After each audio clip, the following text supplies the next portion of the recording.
मकर राशि का आने वाला साल 2024 आइए जानते हैं।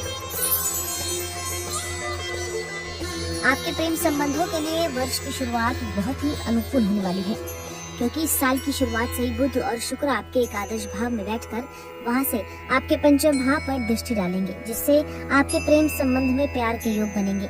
आप एक दूसरे के दिल में जगह बनाने में कामयाब रहेंगे और अपने रिश्तों को परिपक्वता की ओर बढ़ाएंगे। आपको एक बात का जरूर ध्यान रखना होगा कि जुलाई से अगस्त के बीच जब मंगल का गोचर आपके पंचम भाव में होगा, तो वह समय आपके लिए रिश्तों के लिए तनावपूर्ण हो सकता है। उस समय के दौरान आपको किसी भी तरह के वाद विवाद को टालने की कोशिश करनी चाहिए। इस वर्ष देवगुरु बृहस्पति 1 मई को आपके पंचम भाव में प्रवेश करेंगे। ये समय आपके प्रेम संबंधों को स्पष्टता और मजबूती प्रदान करेगा।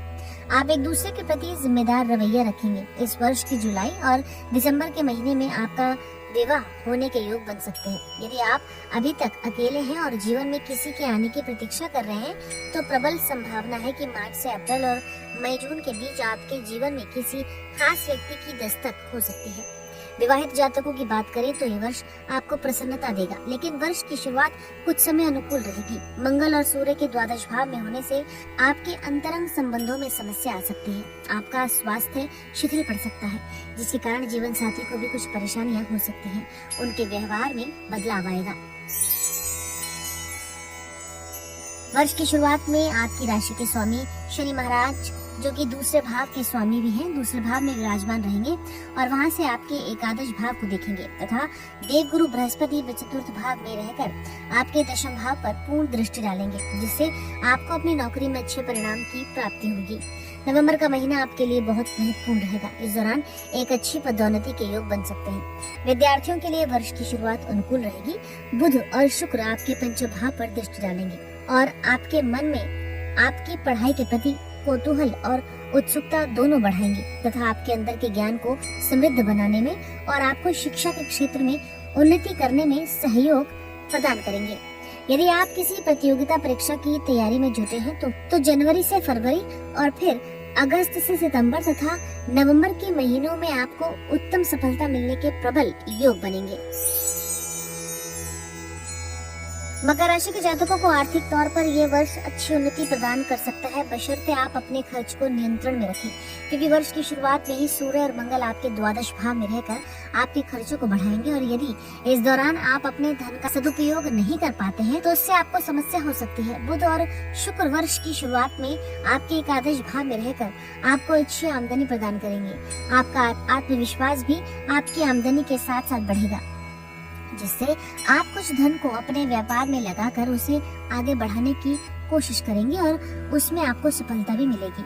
1 मई को देवगुरु बृहस्पति पंचम भाव में आ जाएंगे, जहां से वह आपके नवम भाव, प्रथम भाव और एकादश भाव को देखेंगे। इससे आपके धन प्राप्ति के मार्ग में आ रही सभी बाधाएं दूर होंगी और आप आर्थिक रूप से समृद्ध होंगे। इस वर्ष स्वास्थ्य के दृष्टिकोण से साल अनुकूल रहने की अच्छी संभावना दिखाई दे रही है। आपके राशि स्वामी पूरे वर्ष आपके द्वितीय भाव में बने रहेंगे। ये अपनी राशि में रहेंगे और आपको शारीरिक रूप से चुनौतियों से बचाएंगे। तीसरे भाव में उपस्थित राहु भी आपका पूरा साथ देंगे और आपकी स्वास्थ्य समस्याओं को दूर करने में महत्वपूर्ण भूमिका निभाएंगे। लेकिन 29 जून से 15 नवंबर के बीच आपको अपने खान पान और रहन सहन पर ध्यान देना होगा, क्योंकि इस दौरान स्वास्थ्य बिगड़ सकता है। वर्ष की शुरुआत में आपके राशि स्वामी 11 फरवरी से 18 मार्च तक अपनी अस्त अवस्था में रहेंगे, जिससे उनके बल में कमी आएगी। इससे आपके स्वास्थ्य पर भी प्रभाव पड़ेगा। आपके अंदर नकारात्मक विचारों का जन्म हो सकता है, जिससे मानसिक स्वास्थ्य बिगड़ेगा। आपको किसी भी सूरत में खुद को अकेले नहीं छोड़ना चाहिए और अपने परिजनों और अपने लोगों के साथ मिलजुल कर बातचीत करती रहनी चाहिए। ज्योतिष उपाय में मकर राशि वालों को एक उत्तम गुणवत्ता वाला ओपल रत्न शुक्ल पक्ष के शुक्रवार के दिन अपनी अनामिका उंगली में धारण करना चाहिए। इसके लिए आपको अपने ज्योतिष आचार्य से भी परामर्श करना जरूरी है। आर्थिक चुनौतियों को दूर करने के लिए श्री सूक्त का प्रतिदिन पाठ करें। श्री गणेश जी को दुर्वा अर्पित करें और उनसे अपने कार्यों में आ रही विघ्नों को दूर करने की मनोकामनाएं करें। आप चाहे तो गणेश चतुर्थी का व्रत भी रख सकते हैं। इससे आपको अनेक मुसीबतों से छुटकारा मिलेगा। इसी के साथ आपको नववर्ष 2024 की हार्दिक शुभकामनाएं। हम आशा करते हैं कि आने वाला साल आपके जीवन में नई खुशियां और ऊर्जा लेकर आएगा।